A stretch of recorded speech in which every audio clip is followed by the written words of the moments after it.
Welcome to the Seaplane Base in 2021.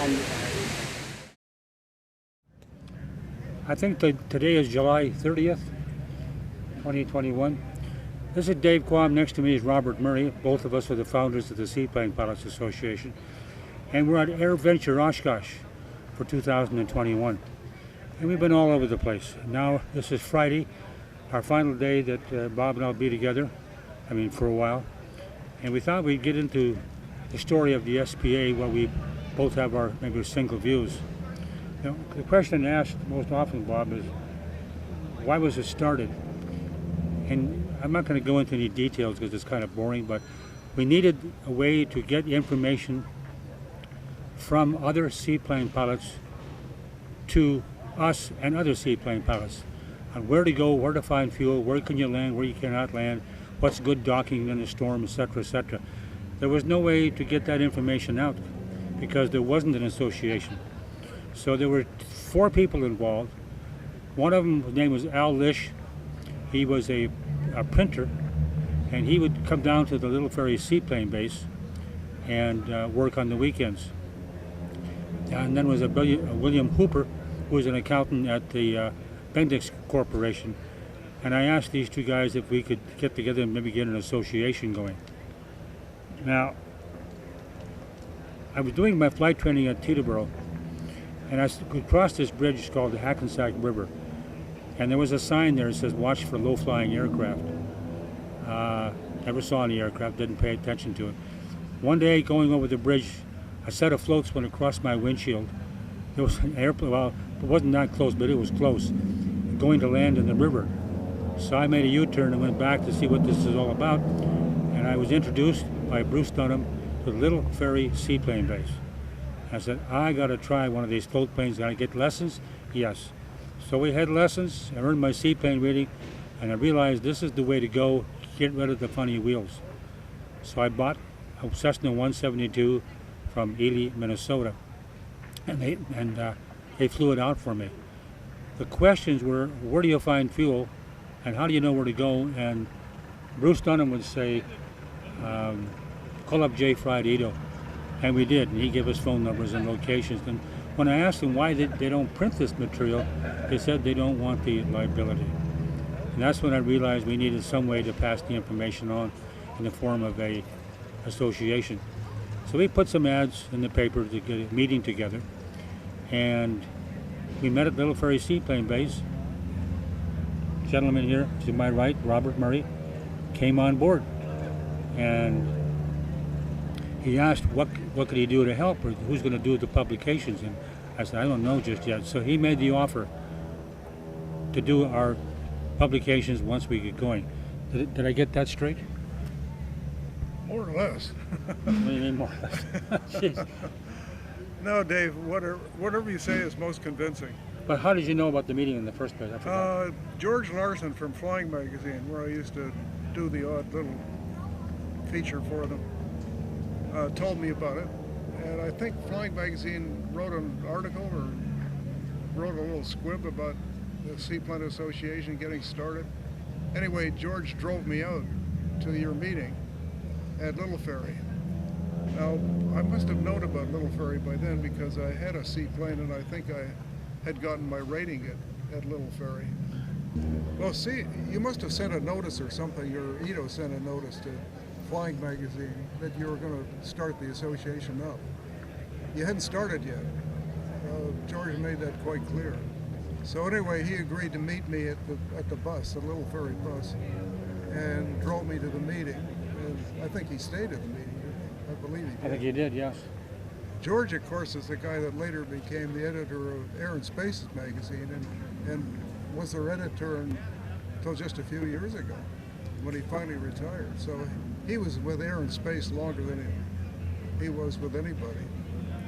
Longer than I was with Seaplane Association. But at any rate, that's when you announced what your ambitions were, and it sounded good.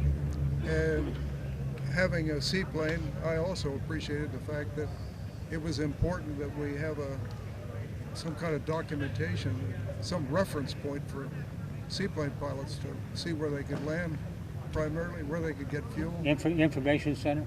And I spent my summers up in Canada, and the Canadians have turned out a very good water flying directory. And in fact, I think that's what it's called. But you had written to the FAA and they weren't interested in doing anything for the reasons that Jay said. They didn't want any liability. Well, at the end of the meeting, we decided we would see what we have to do legally to get going, like a 50c3 corporation paper, and there was no money. We've got a gentleman kept his airplane at Little Ferry, and his nephew was an attorney, I think in Long Island or New York City.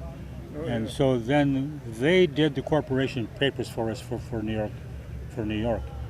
And now we're covered legally. The next is, how do we notify the world we're starting up?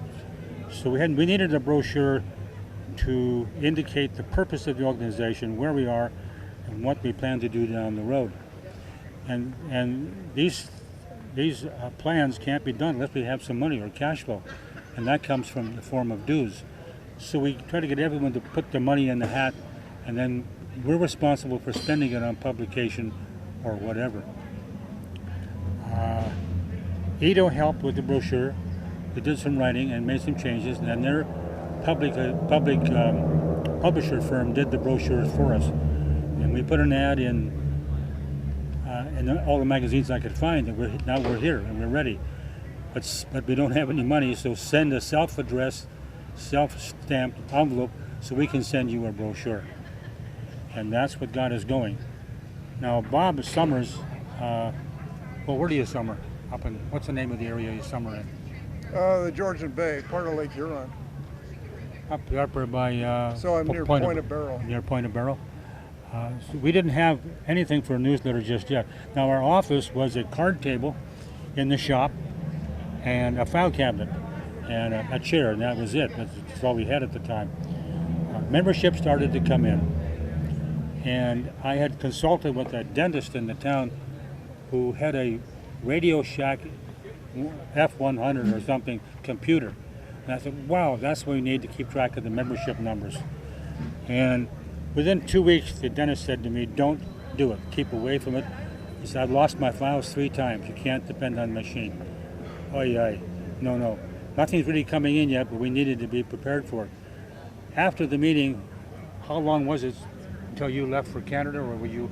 I don't remember the month of the meeting. No, I don't either. I think it was wasn't it in the spring? Must have been. Sure. I don't know. Whoops, we got a PA system here going. That's part. Hey. I don't know why. I somehow think it was in the spring, but was Jay at that meeting? Was Jay Fry at that meeting? No, he was not. Because he had also offered to help with the printing and so on. I mean, our problem was getting a brochure out and then beginning any publications was that there was no money to pay for it. So we had to wait and get a few members before. Well, we had to hold off. Now, in the meantime, how do we keep track of who's who, where they are? I came up with a 3x5 card file system where when you got your brochure in the mail, we would type your address and zip code, and we'd file it by zip code. Then we type another card and file it by your last name. Type another card and file it by aircraft number, and another card, I don't remember for sure now, and then we filed your application away by state and last name. So we had a cross file there that wasn't going to disappear because it was all on paper. So the file cabinet we got from Bendix Corporation was, in fact, a 3x5, 4-story levels, 3x5 card holder. So we made good use of it. And it didn't take long. We finally got a little office behind the hangar, and the mail started coming in. We were able to get the help of Barbara Dunham, Bruce's wife, to help with get the mail answered and so forth. The workload started picking up, but the word was out that we're here. So when we finally had enough information for Bob to work on, keep in mind that Al Lish is a printer, and everything would go to him, and he could do it without us costing anything. All it cost us is postage, and that was pretty important to get going with. Do you remember how many pages the publication first one was? Well, the first thing we did was a newsletter, and I think it featured the around the Great Lakes race that Yes. at Burlington, and so that gave us something to address as a subject. And Al published that. I had a long conversation with Al about the fact that we had kind of lousy paper for our print job. And Al said, yes, but it doesn't cost you anything. It was extra paper that he'd gotten for a job that he gave us. So the same thing with our color separations. I objected a little bit to the quality of our color separations when we finally started the magazine. And Al said, yeah, but they didn't cost you anything. Is this what you call backdoor printing? That's right. So if it hadn't been for Al, we'd have never gotten our publications done. Well, now, there's four of us involved.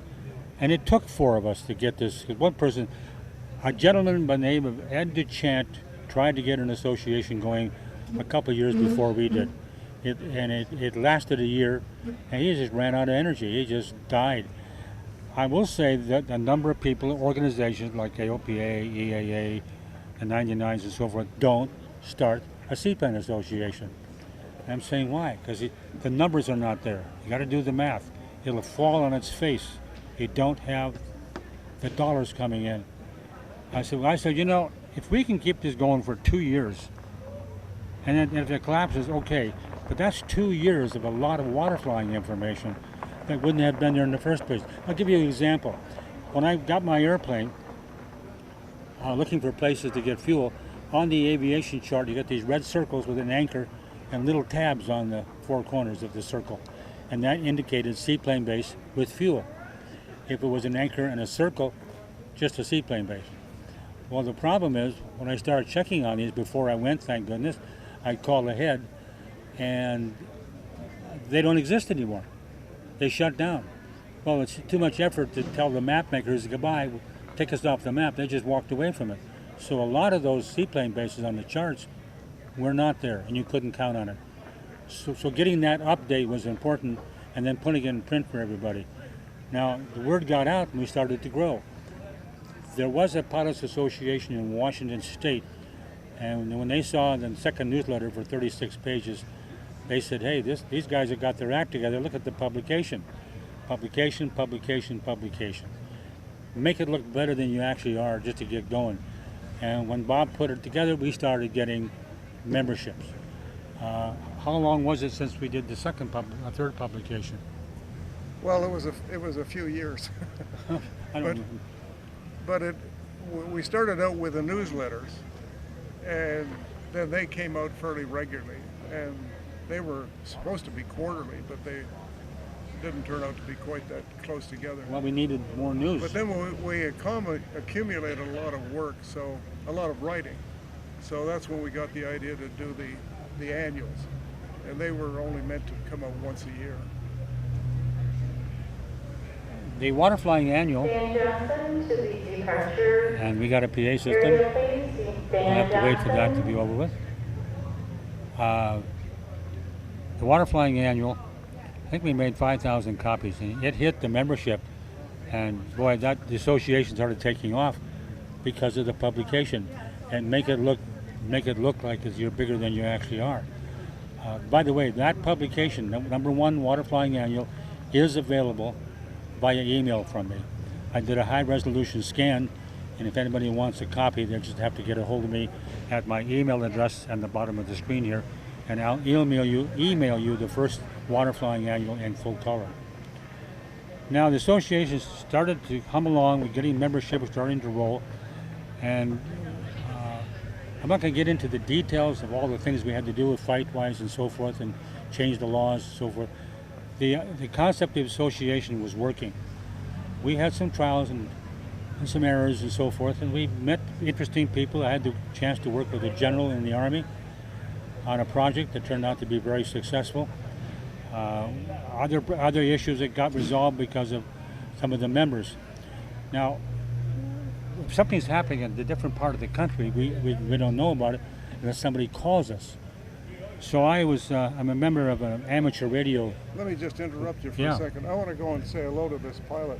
This is the plane I did the story about for the cover of Water Flying a few years Go ago. get him. We'll put the camera and stuff. Well, I'll tell them what we did here. If I can remember where we It's the were. only PA-12 on floats. PA-12. Well, we'll turn the camera over that way. Put the mic down. Gently.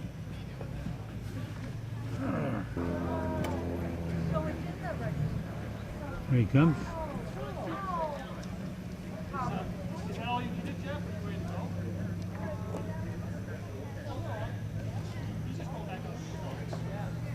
Wrong guy. Okay.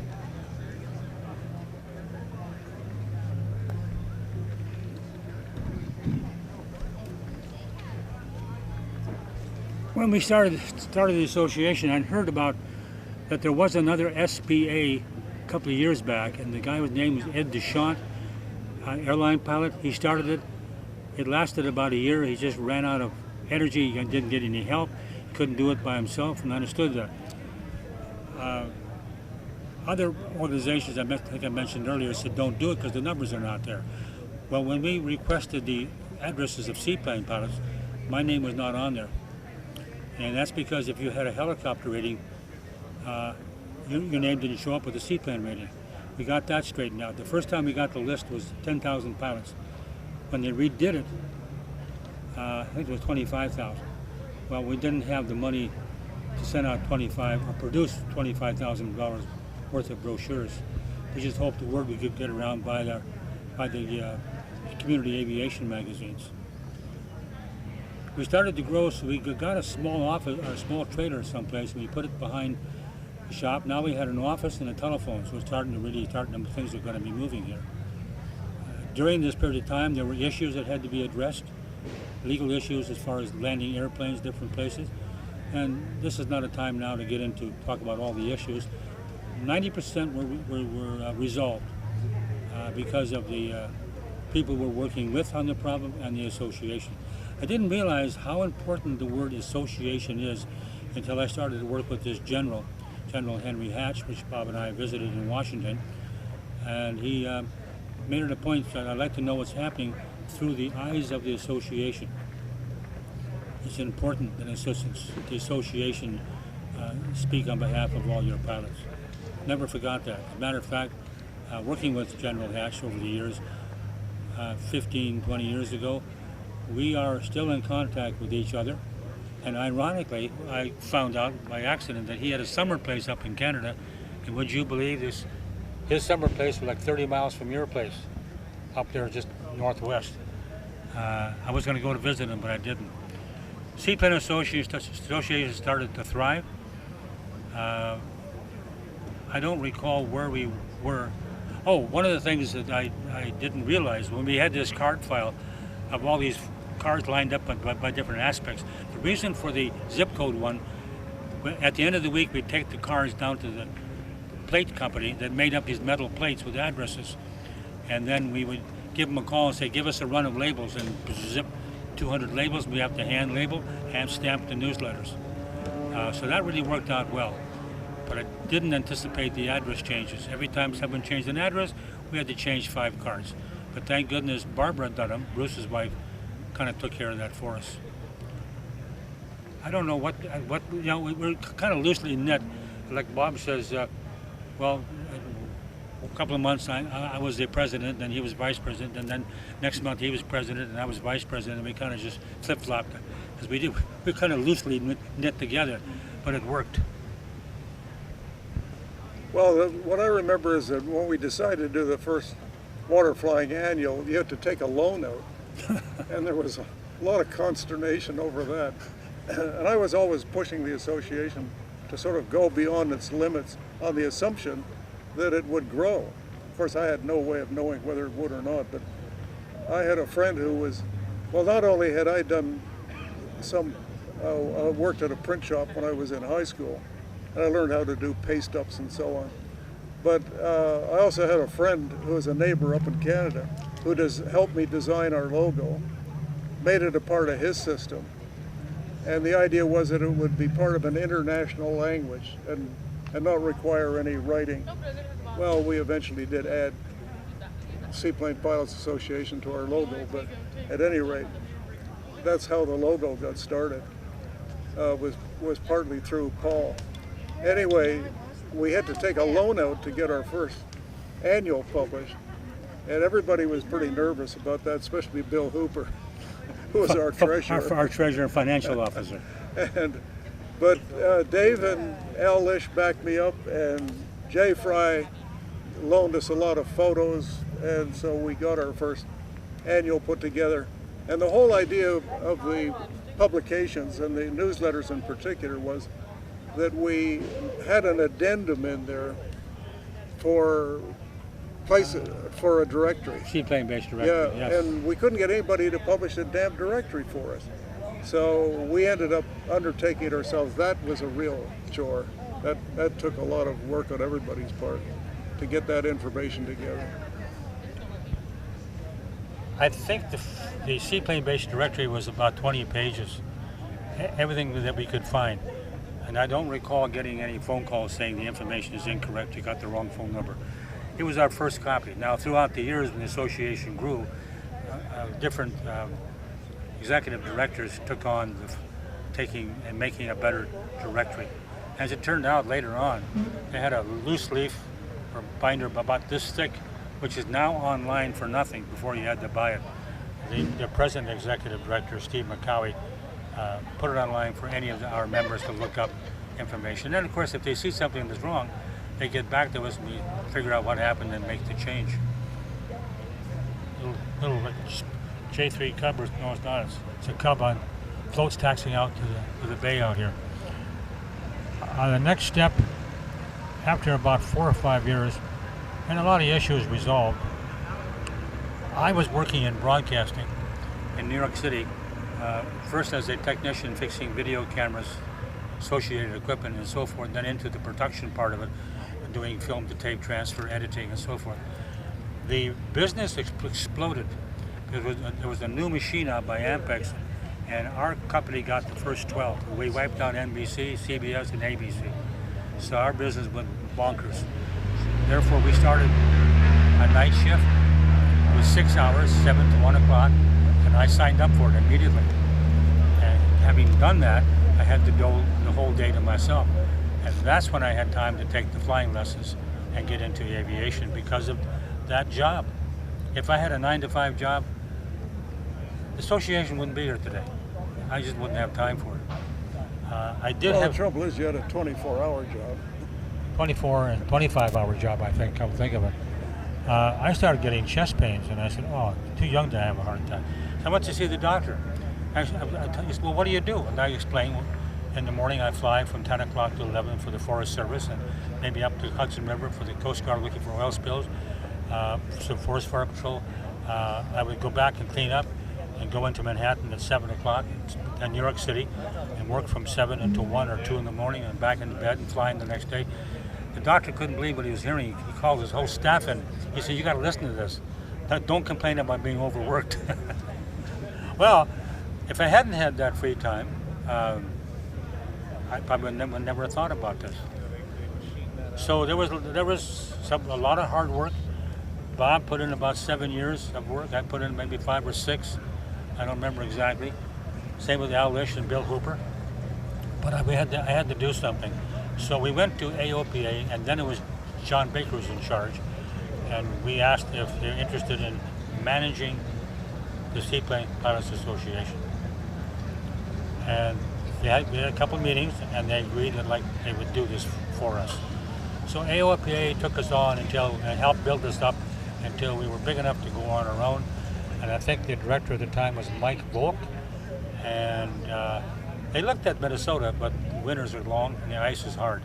So Florida was a natural place to be. So Mike took it down to Florida, and things started to roll. Now there's all kinds of stories in between here. But when Steve McCowie came on board 10 years ago as the director of the Seaplane Association, things really started to happen. This guy was absolutely gung-ho. As a matter of fact, he was married on a albatross or something? Yeah. I don't know if it was flying or not. Probably was flying, because then there was no witnesses hearing him say "I do." It's covered up by engine noise. I don't remember, but he got married on an albatross anyway. Steve is 2021 is still our executive director, is moving the association on. Unbelievable, the things he's been doing. Probably the most popular thing among the pilots here at Oshkosh, and one of the reasons they come is because of the corn rat beer roast that we have here at Oshkosh. 700 people plus come to this corn roast. Now, this year we couldn't do it because of the COVID-19. Where's the association going? Well, it's going forward. There's no way I could have anticipated what was going to happen 10 years down the road, if we'd even be existing or not. The membership supported us. Mark Wassey, who's the chairperson here at the Seaplane base, he said that, put it in one sentence, he said, is seaplane pilots helping seaplane pilots. And you have to remember, it's us, not they. It's our association. The members, people like Steve and the board and so forth, are making it work at the executive level. If it wasn't for Steve, we wouldn't be having what we have today. Well, I've just met Steve finally after having talked to him on the phone and written to him a number of times. And of course, the reason I think the Seaplane Association is as successful as it is because Steve is a lot like Dave. And they're like the Energizer Bunny. They took the words out of my mouth. They don't know. They don't know the word quit. So working with Dave, I can attest to that. That his questions always were right to the core. When are you going to have the publication ready? You know, when can we mail it to our members? So it hasn't changed in that respect, but it's gotten bigger and better, I think, in spite of COVID, which made quite a dent in our membership and curtailed a lot of our activities. When you talk about the quality of the membership, Mark Twomley and friends put the magazine together, and it is classy. And a lot of the magazines now are online, so if you are just joining, you can go back and look at some of the publications, and I invite you to do so. First class. I like the layout, the color, and the way they do things far better than all the other aviation magazines.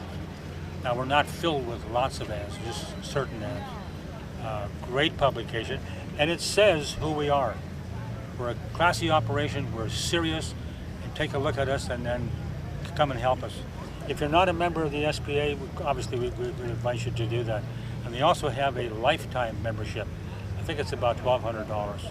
And last I looked at the board, which I'll take a picture of, it's probably over a couple of hundred. 3% of our membership, 6% of the membership, I believe, is our lifetime members, which is really encouraging. And they put that money into a foundation to help some legal fights or other things other than the publication. Where are we going tomorrow? Well, everything I see, all the indications are we're doing a great job for all of us, all the pilots. Publications look great. We're going to get into our permanent, after all these years, almost 50, we never had a home of our own. And we tried to get a couple of places and get the funding for it. And all those people that promised big bucks to get this new home, everyone fell through for whatever reason. So now we're getting more realistic and looking at something else in the new location. Was it Lakeland? Lakeland, the town of the association? You should know that, but it just happened. What do I feel what's going to happen here? Nothing but great things. And I'd like to say thank you for those who are members for putting your membership dues into the hat so people who are in charge can spend it appropriately and accomplish things, because it sure has. Great job, Steve, Mark, staff. Ann Gaines is no longer there, but she was there for a long time. On the other side of the coin, we can tell you about some funny stories that happened in the association that we didn't want to put into print. I have one in particular. Do you have any, Bob? What do you think about it then? Too many. You got too many? Well, here's one. We had the first fly-in put on by the FAA out of Albany, New York, up at Long Lake in the Adirondacks. So we went, and it was a difficult place to park airplanes. There was rocks all over the place. And how would you, if your airplane's half a mile down the lake, and you're at the motel and a storm comes up, how do you feel? Can you walk on water to get to your airplane? You have to wait for the boat. it wasn't an ideal location. A gentleman by the name of John Knox of Gelatin Foods came to me and he said, I got a great spot called Camp of the Woods. It's a religious camp retreat we can get. He knows the guy. It's over half a mile of beach. So the FAA, along with the SPA sponsorship, moved to this location. And of course, being it's a church location, there's no alcohol involved, or it doesn't belong on the grounds. And so we made it a point to make that very clear. But here's the part. When the plane pulled up to the shore and they got tied up, they go looking for sticks. And I'm watching this. What are they going to use a stick for? I'm sitting on a bench, and then next thing you know, they go to the airplane, they come out with a 6-pack of beer, and they dig a hole in the sand and cover it, put the stick there so they can find it again. I've never seen that before. I don't think it made it much cooler, but I think it was the idea of having to dig up your beer and bring it into the cabin so nobody could see you. Did we have good times? Yes. And then there is the Greenville International Seaplane Fly-In. Yeah, well, the nice thing about that is we could swear there. We couldn't swear in Speculate. So for a whole week we had to behave ourselves. A whole weekend. Well, but didn't Jay Fry invite you and I to go to Greenville for a meeting? That's right. The Greenville thing was smart, and I mean we were smart about it in the sense that you said at the first meeting we attended in Greenville is that this association is not really big enough nor capable of running a fly-in. So you guys have got to do the thing yourself, do all the work, and we'll promote the hell out of it. But that was basically how it got started. And the good thing about it is it had made all the local people work together to get the first fly-in going. But a funny story I like to tell, usually not when Dave's here, is that I was sitting next to a guy called Max Folsom.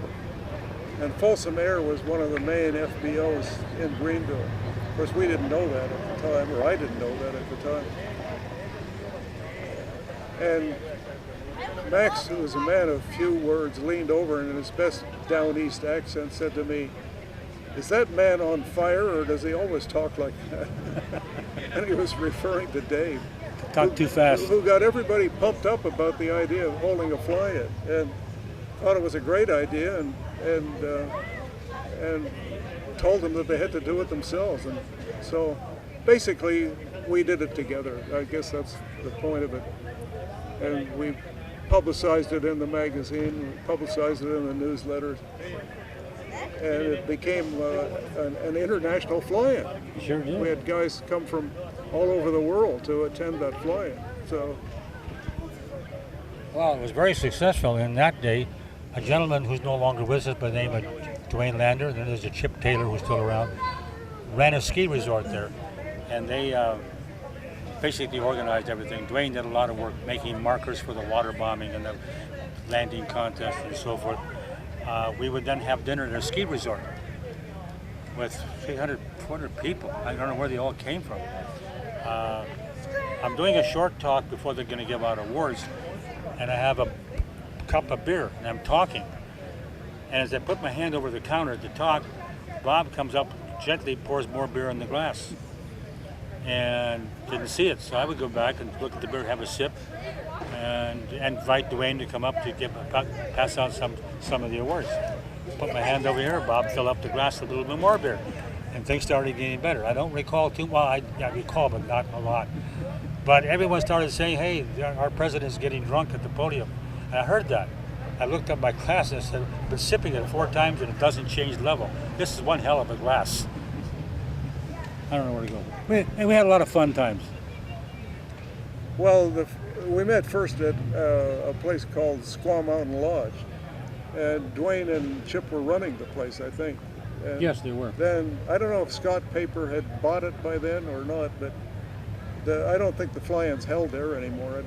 But we had a long bus ride down to the waterfront where the seaplanes were, and it was a fun place to be, and it was partly because we were in a country where seaplanes were accepted, they were utilized, and they were everywhere.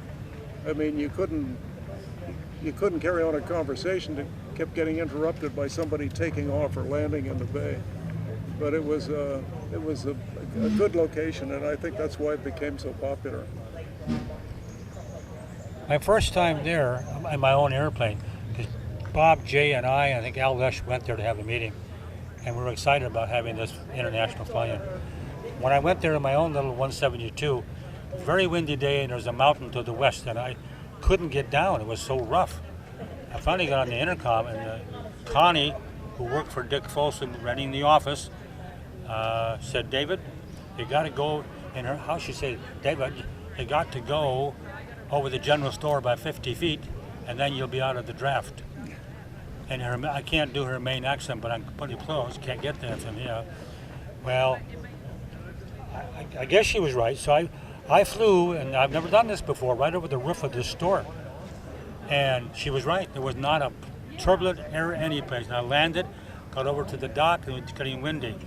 And this is common practice, to go over that store by 50 feet to get out of that wind when it comes from the west. New experience for me.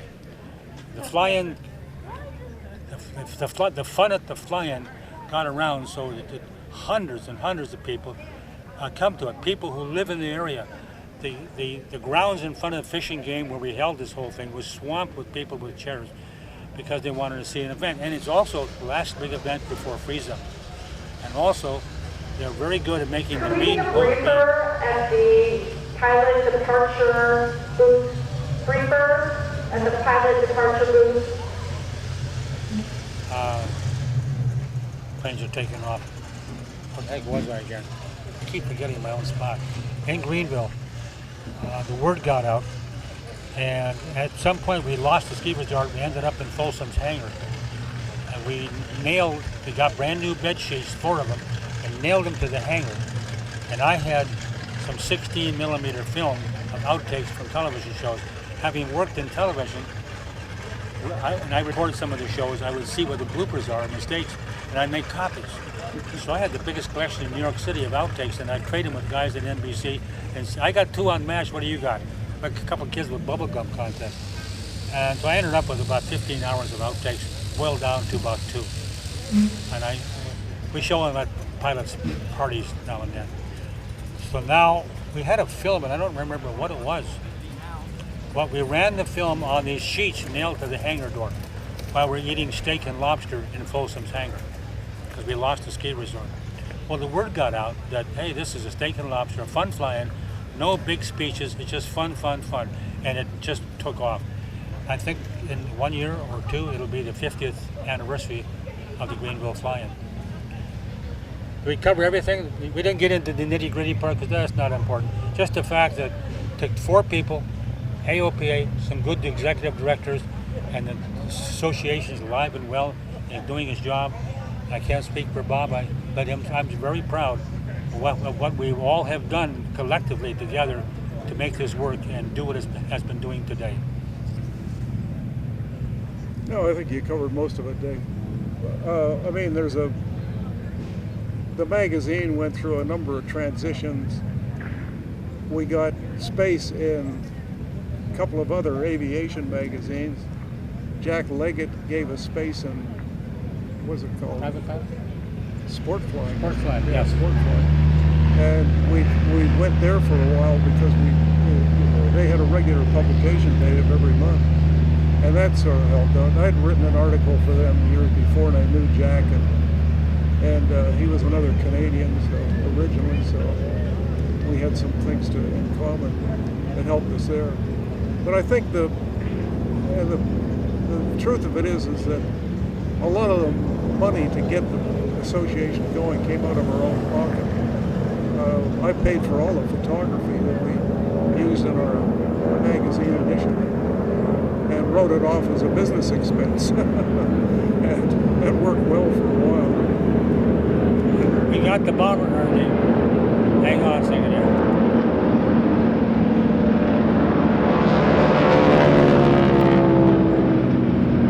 The guys are fighting World War II. I wonder if they know it's over.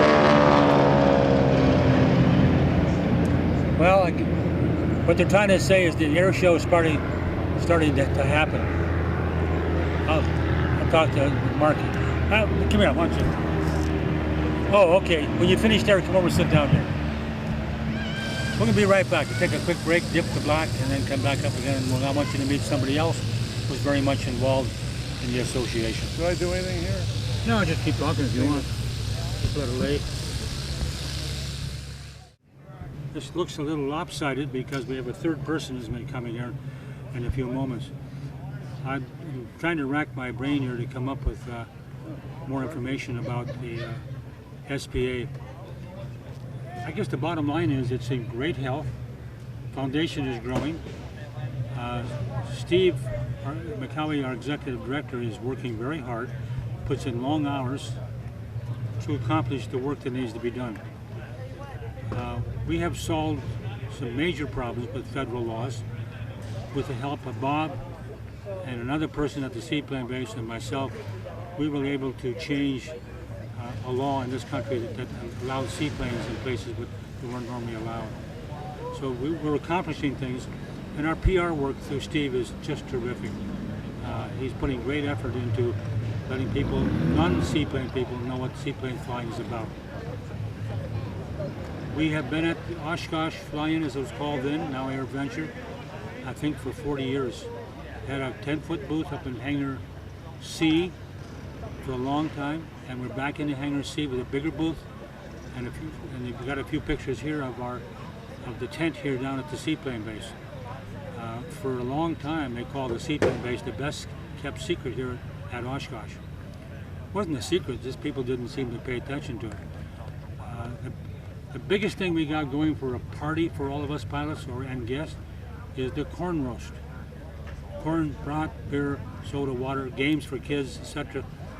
Held just outside the ultralight area. We did not have a corn roast for 2021. The owners of the property felt it was still not a good time to have 700 plus people attend the corn roast on their property. And we agreed, so we didn't have it this year. Next year, we hope we'll be able to continue that. It's the biggest, second biggest party at Oshkosh the Seaplane pilots put on. Isn't that incredible? Second biggest event for a party for Seaplane people and friends is what the SPA has done. And that's started way back when, and I can't even remember who the tower controller was. The tower controller came up with the idea to have a corn roast. And we did it at the northeast corner of Whitman Field here. And our canopy was a parachute. And it was a fun party. And it lasted ever since. What am I missing, Bob? Well, I was just thinking about some of the things that the magazines did for us. One of the things that we were fortunate about is that, and I can't remember how it started, George Larson wasn't there yet, but Air and Space magazine started carrying our magazine on their racks in Washington at the museum. And that informed a lot of people about the association. It wouldn't have happened otherwise. And there was another company up in Canada that did the same thing, one in Sudbury and one in Buttonville Airport. And they started carrying our magazines. I remember flying a box of magazines across the border on one occasion, and the customs guy said, "No, you can't do that. You can't take a whole box of magazines through and say that they're your personal effects." So after a lot of arguing and moving to 2 or 3 different airports, I finally got permission to take the books in, and we delivered them. You almost became an outlaw. Okay, Mark. Okay, he's talking to somebody. We want you to meet somebody. He's new with the, oops, take the mic. We want you to meet somebody. He's new with the SPA. He's promoting SPA. He's also a chairperson here at the Oshkosh EAA Seaplane base. Chairman means he's the person in charge of the operations of the Seaplane base and works with 100 plus volunteers to come out in the spring to clean the place up, help run and anchor the boats out, the planes out to the moorings. Golf cart to parking lot, please. Golf cart parking. We'd like to get into some stories that are happening at the base, but that's not what I'm trying to do. I'm trying to summarize how the Seaplane Association got started and where we are today. Both Bob and I are the last two of the four founders of the Seaplane Pilots Association, and we're kind of proud of what has been accomplished because of the membership trusting and sending in their dues to accomplish some of the problems, some of the issues. Some are fun, some are not. We'll be right back. I want you to meet somebody. Well, I said I'd be right back, and we are. You'll notice now there's a third person at this table. I want to introduce Mark Wassey. Did I say that right? Yes. Did I murder it? Wassey, right? It's Rassy. Rassy. Like sassy, Rassy. Sassy, Rassy. You know, someone did tell me that, and I said, doesn't matter. I'll screw it up anyway. It's fine. I mentioned that Mark's the chairperson and what that encounters, but he's deeply involved in the SPA. Now, you've heard the history between John and I, but I didn't know how deeply Mark was involved in being a person in charge of the field directors. Did I get that straight? Maybe you can explain it better than me. Yeah, I started off with becoming the field director for the state of Wisconsin, and what I discovered is that I needed more guidance, if you will, to be able to have myself, a seaplane pilot, help other seaplane pilots. And as a result, we ended up redesigning the Field Director Network, which is the international Field Director Committee for the Seaplane Pilots Association. And so I took that role on as a dual role. I'm the chairman, and Tom Hickson is the deputy chairman. And really what that is that it's so much work that we really need two people to do the work of accomplishing the task of managing all the field directors across the United States and the world. So Tom and myself basically tag team. We're equals, and we work very closely with Steve to make sure that we can all be on the same page in creating a seamless management system for the Seaplane Pilots Association. What a field director is essentially is a manager of a state. And our ultimate goal is to have certainly one in every state, but we would prefer to have 4 or 5. And the bottom line is these are volunteer positions that can help local seaplane pilots with any issues that might come up in their area. So once we established our new system, basically starting in January, we have added multiple field directors in several states. In addition, we have also identified state leaders in certain states that have multiple field directors. And we also have increased lake liaisons. And the lake liaison is that local eyes and ears on any developments that might happen on a specific body of water. And so then we divided up the United States into 6 regions. And those regions then are comprised of a regional manager. That regional manager then will manage a number of states, depending on what region it is, 7 to 11 states. And it's basically about a communication network. So that regional manager will be able to communicate within the region the issues that might be affecting a certain part of the United States. And basically the division is quite simple. You know, basically we have the east and west coast and the central part of the United States, and then if you cut a line across the middle part of the country. So meaning that sometimes the issues affecting the northeast are completely different than affecting the southwest of the United States. So we've created those regional managers, and again what that is going to do is establish a communication network for the field directors to be able to get information that they need and give them the tools to be able to help fellow seaplane pilots. Now, I never would have dreamed that we would be at this period of life where the information and the technology and the hard work is coming to fruition. I could have never imagined what it would be like for the association in 2021. I do want to point out one simple thing about the field directors. We discovered that there were issues in different states, but we didn't know about it because nobody told us. We didn't have members.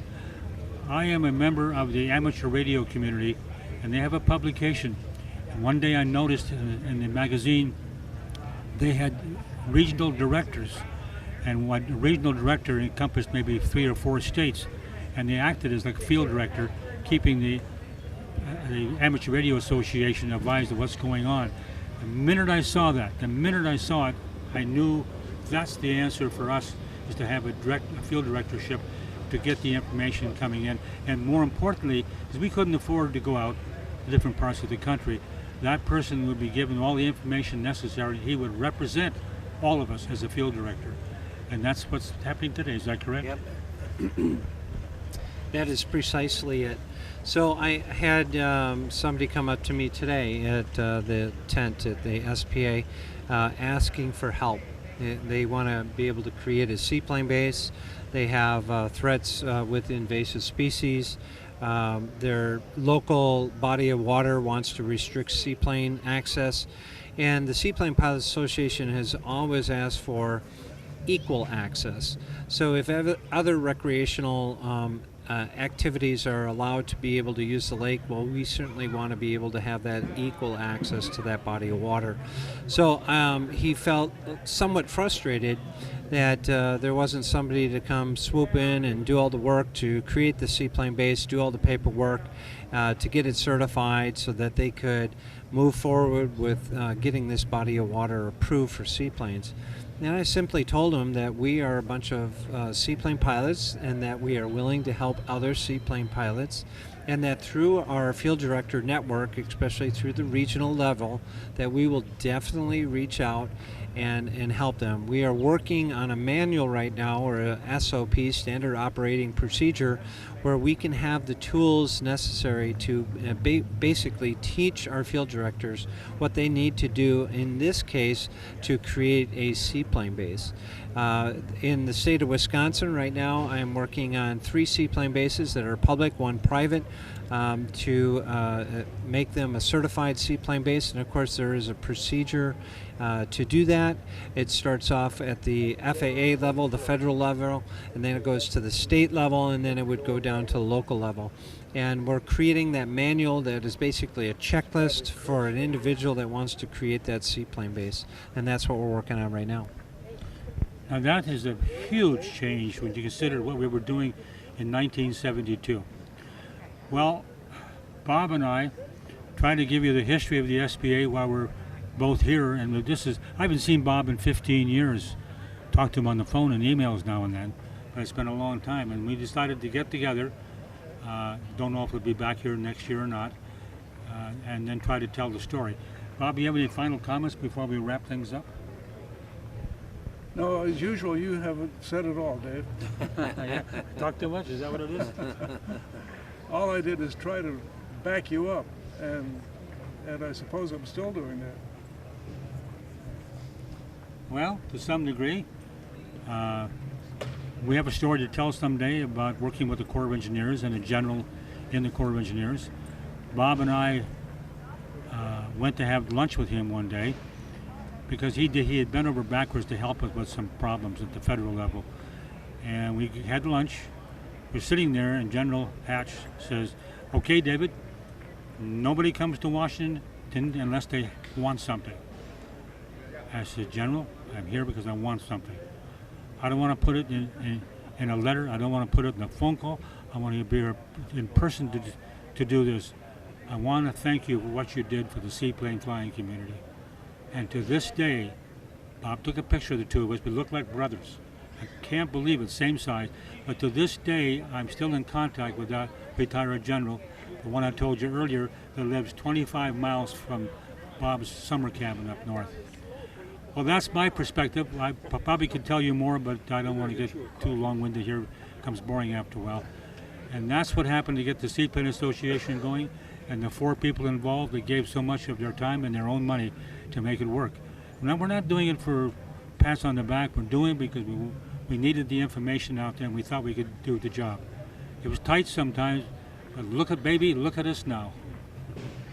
Well, I just really want to just mention my gratitude for your vision and you two coming together to create this association.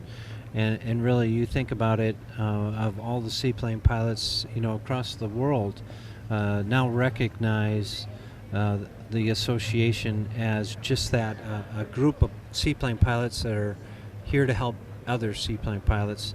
It truly is a pleasure for me to be involved and to give back to the community of this awesome facet of aviation that we all certainly love. And the logo, I mean, just it's. We talked about the logo. Give him credit. Because Bob had some help.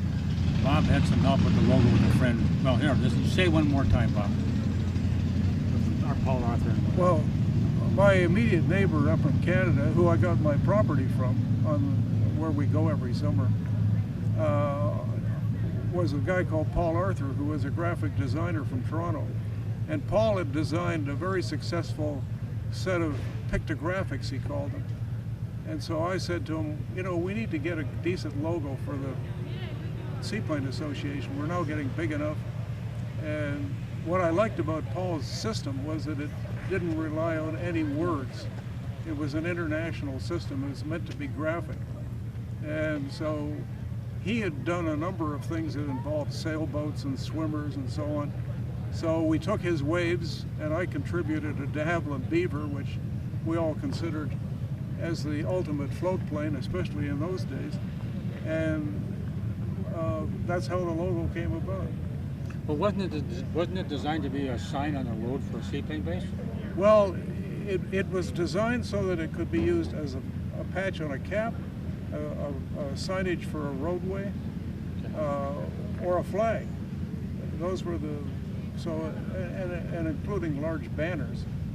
And so Paul instructed me on leaving off the prop, leaving off the float struts, just using the basic elements. Don't have it cluttered. So it wasn't cluttered, so that it would read.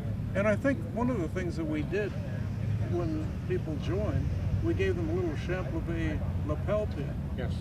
And so the logo had to be made pretty small. And he was right, it worked at all those different sizes. Oh, I gotta say something, because I just realized something. Getting long-winded.